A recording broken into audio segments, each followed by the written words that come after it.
Assalamualaikum warahmatullahi wabarakatuh. Pada kali ini saya akan melanjutkan pembahasan mata kuliah metode penelitian dengan topik validitas penelitian eksperimen. Nah, ini adalah pertanyaan-pertanyaan yang sering muncul untuk menguji validitas data yang kita hasilkan. Pertama gini, hasil dari sebuah penelitian, khususnya penelitian eksperimental itu masih perlu dipertanyakan. Dari segi apanya? Yang pertama, apakah hubungan kausalitas yang diperoleh memang menunjukkan hubungan kausalitas yang sebenarnya? Atau apakah hubungan kausalitas yang diperoleh juga dapat dihasilkan pada situasi di luar penelitian? Apakah ada faktor-faktor lain dalam penelitian yang dapat mempengaruhi hal tersebut? Nah, tiga pertanyaan ini seringkali muncul ketika kita melakukan penelitian eksperimental. Nah, oleh karena itu pentingnya suatu validitas. Jadi di sini kita bisa menilai valid nggak sih data yang kita peroleh, benar nggak sih perlakuan yang kita lakukan. Nah, jadi di sini semakin tinggi pemberian perlakuan, jadi semakin tinggi kita ngasih variabel bebas terhadap perubahan variabel terikat, maka validitas eksperimen tersebut dikatakan tinggi. Nah, di sini ada dua hal. Pertama, kita melihat efektivitas pengaruh pemberian perlakuan kepada variabel dependent atau variabel bebas, sejauh mana pemberiannya terhadap variabel terikat, sejauh mana pemberian variabel bebas memiliki efek terhadap variabel terikat tanpa keterlibatan variabel lain di luar variabel bebas. Jadi misal di sini, saya ingin mengetahui gini, misalkan saya mengangkat dua judul, misalkan pengaruh konsentrasi reagen terhadap kadar Hb dalam pemeriksaan metode apa gitu ya. Nah, di sini kan saya membuat variabel bebasnya bahkan volume reagennya, maksudnya dari konsentrasi reagennya bagaimana. Nah, itu variabel bebas kita. Kira-kira ini, jika saya memberikan perlakuan sebanyak mungkin terhadap suatu sampel, kira-kira ini variabel terikatnya bagaimana. Nah, ini yang jadi perhatian, kita harus melihat tanpa keterlibatan variabel lain di luar variabel bebas. Jadi saya tuh nggak mempedulikan misalkan tentang alat yang saya gunakan, saya nggak peduli dengan merek pipet yang saya pakai gitu ya. Itu yang pertama. Yang kedua, kita ingin melihat seberapa jauh eksperimen tersebut bisa digeneralisasikan pada populasi lain yang berbeda subjek, tempat, dan ekologinya. Misal di sini ada penelitian tentang kecacingan gitu kan ya.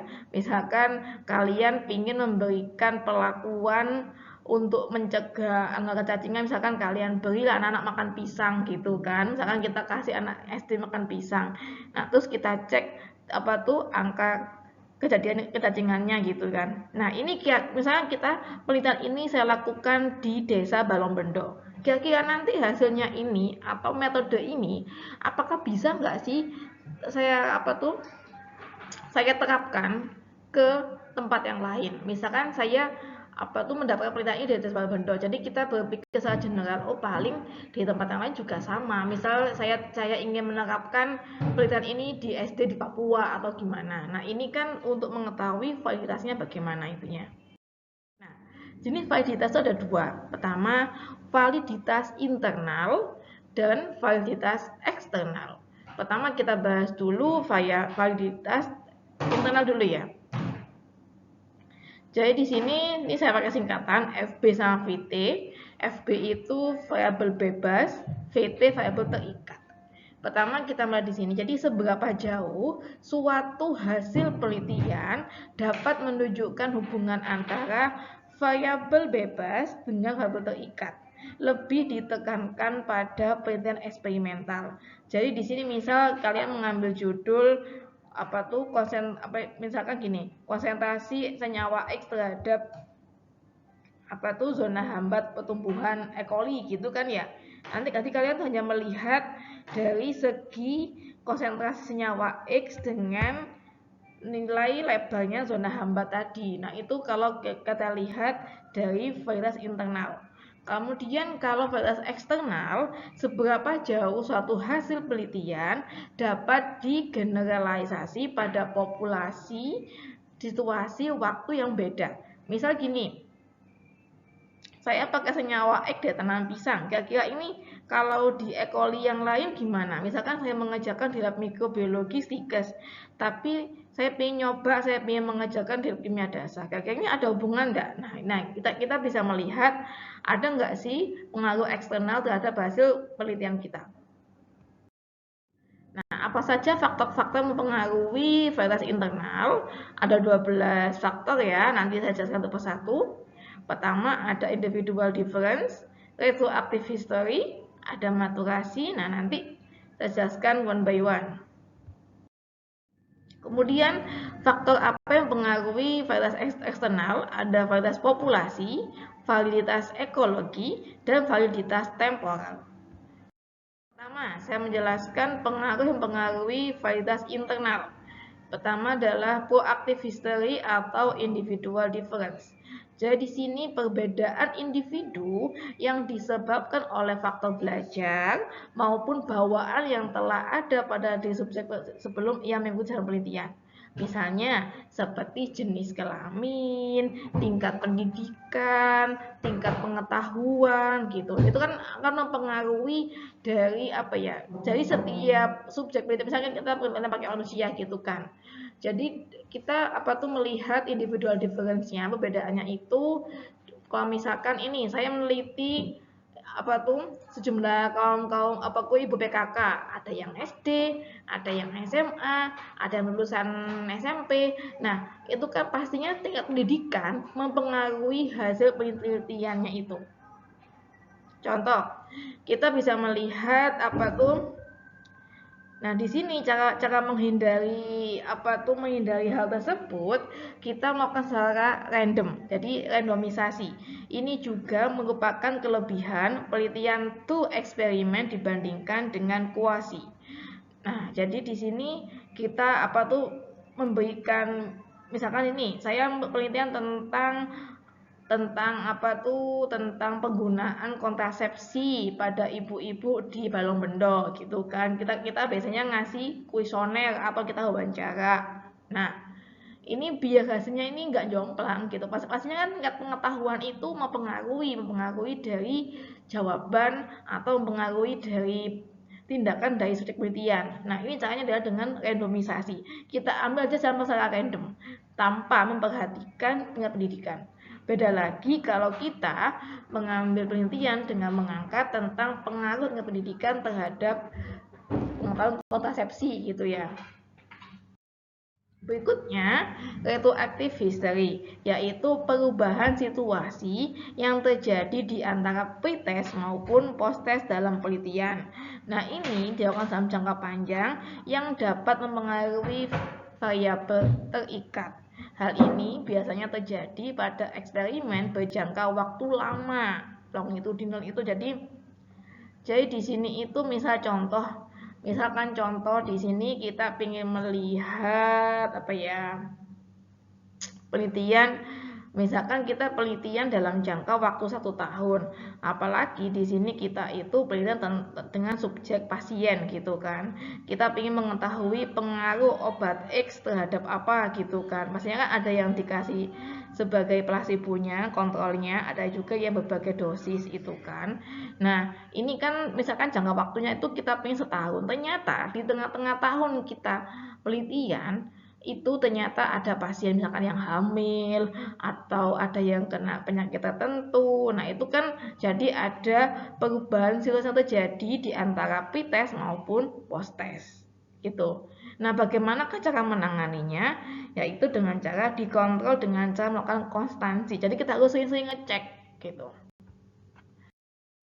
Kemudian maturasi, yaitu perubahan fisik atau psikologis dalam diri individu yang terjadi secara sistematis dapat mempengaruhi penguruan variabel terikat.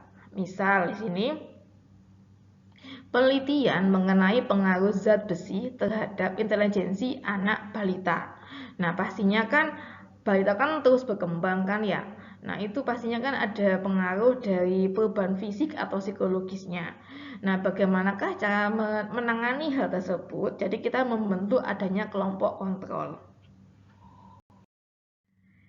Yang berikutnya mengenai testing, instrumentasi tes. Jadi kita harus memperhatikan jenis tes yang kita gunakan dalam pengambilan data.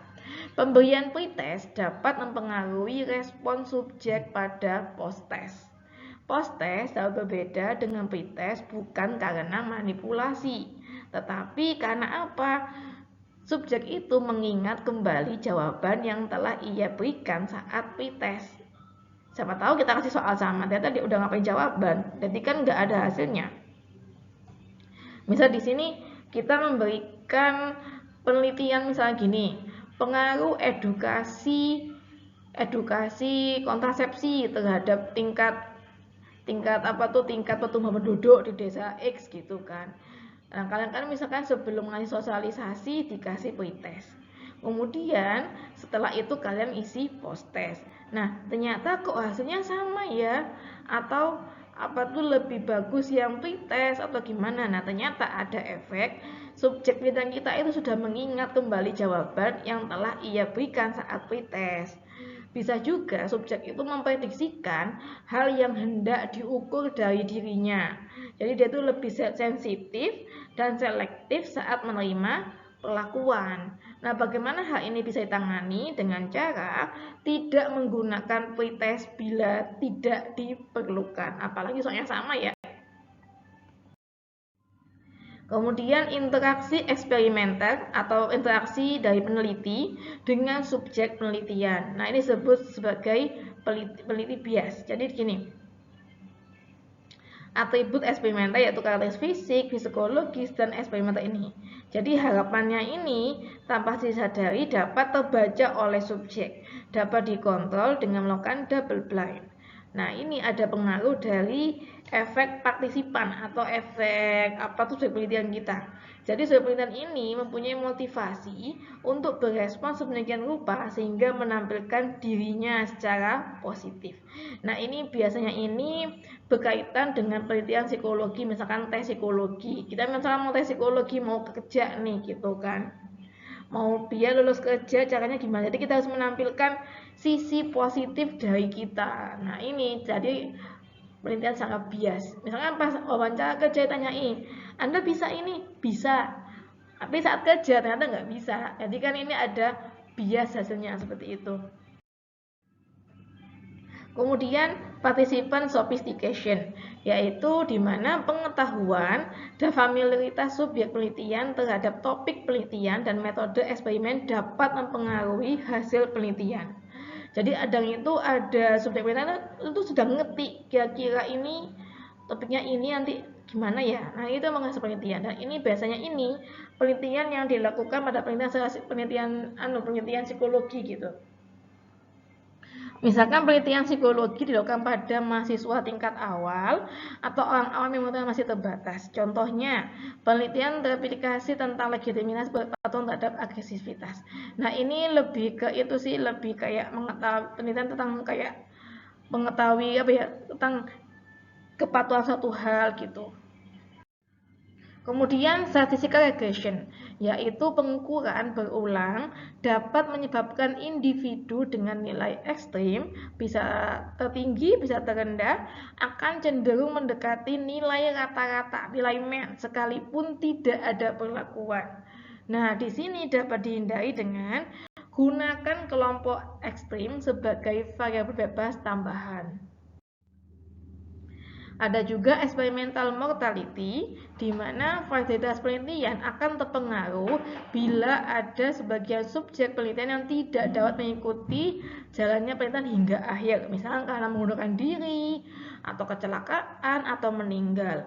Kesimpulannya yang dapat ditarik harus memperhatikan hilangnya data dengan cara melakukan penyesuaian secara statistik. Dihindari dengan cara apa? Gunakan subjek sebanyak mungkin. Nah, ini contoh seperti ini. Misalnya kita menggunakan penelitian dengan hewan coba gitu kan. Hewan coba misalkan kita sudah ngeset, sudah mengatur Kalau hewan coba ini nanti bisa lah bertahan selama 4 bulan kita kasih perlakuan terus.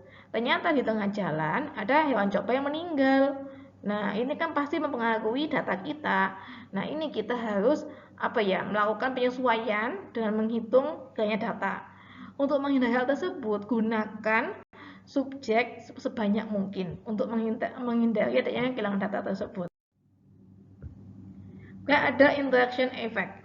Pada penelitian di mana sekelompok subjek diberikan beberapa perlakuan, perlakuan pertama dapat mempengaruhi respon subjek saat pengembangan kedua. Nah, ini kan misalnya kita penelitian penelitian menggunakan subjek pasien. Ini misalnya habis dikasih perlakuan A, sudah selesai kita kasih perlakuan B. Kadang hasil perlakuan A ini mempengaruhi hasil dari yang B. Nah, misalkan di sini ada interaksi antar perlakuan sehingga mempengaruhi variabel terikat. Nah, dihindari dengan apa? Dengan counter balancing seperti ini. Nah, varietas internal rendah karena ini pertama pengaruh ini interaction effect, di mana karena instrumentasi yang digunakan tidak baik. Misalkan kita menggunakan alat ukur ya, alat ukur itu banyak, nggak cuma yang di laboratorium. Alat ukur ini bisa meliputi kuesioner, lomba observasi maupun tes. Nah, ini meliputi dari instrukturnya atau pengamatnya dan pewawancaranya gitu kan. Kemudian alat manipulasi yang digunakan dan kondisi ruangan. Contoh di sini pengaruh terapi stres. Jadi di sini kalau kita tentang seperti ini yang mempengaruhi apa? Pengalaman terapisnya dalam melakukan terapi, interviewernya, bagaimana dia menggali pertanyaan, bagaimana menggali jawaban yang kompleks, dan observator pengamatnya. Nah, bagaimanakah cara menghindari hal tersebut? Dengan cara menguji coba alat ukurnya, validitas dan reliabilitas. Dan ini berlaku juga untuk penelitian di laboratorium. Pastikan instrumen kita gunakan sudah benar-benar valid dan terkalibrasi. Misal di sini kita menggunakan instrumen pH meter. Kita ingin mengetahui pH dari sampel dalam berbagai kondisi. Misalkan kita ingin mengaruhi senyawa X terhadap pH sampel gitu kan ya. Nah, kalau pH meternya nggak bagus, kita nggak mengkalibrasinya, pastinya mempengaruhi hasil yang diberikan.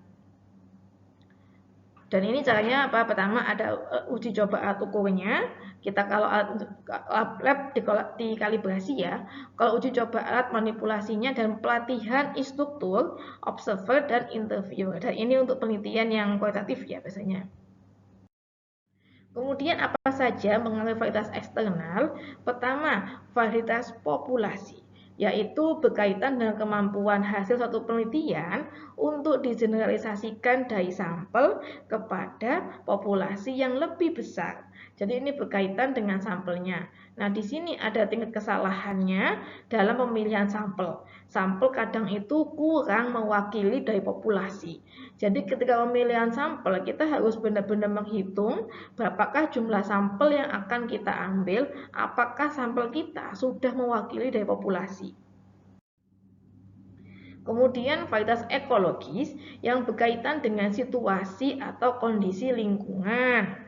Nah, ini kalau kita melihat seperti ini, kita harus mengetahui pengaruh tingkah laku yang ditampilkan oleh peneliti dan berkaitan dengan pengaruh perlakuan yang sebelumnya terhadap perlakuan yang lain yang akan diberikan selanjutnya. Nah, ini terjadi ketika subjek menyadari bahwa ia sedang diteliti sehingga ia menampilkan tingkah laku tertentu.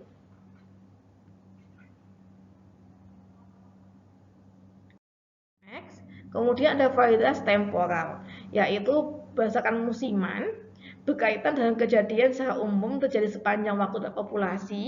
Kemudian variasi siklus, bentuk variasi musiman, namun terjadi dalam diri manusia dan makhluk lainnya.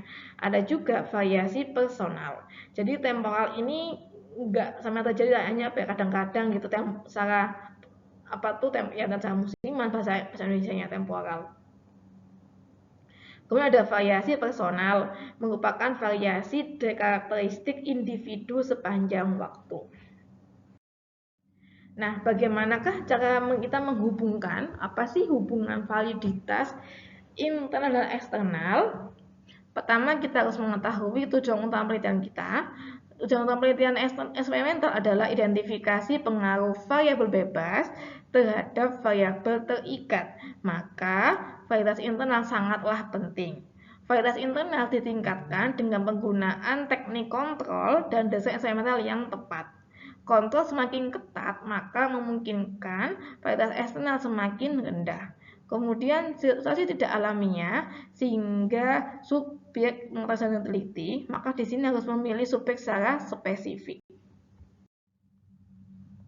Bagaimanakah cara meningkatkan validitas eksternal? Pertama, kita lakukan random sampling ya. Jadi kita harus memilih sampel yang benar-benar mewakili populasi. Model sampel juga harus representatif. Random sampling dilakukan untuk subjek, setting, dan waktunya. Dan di sini kita harus mengetahui penentuan target populasi kita. Penentuan ini bertujuan untuk melihat seberapa luas jangkauan generalisasi yang dapat dilakukan.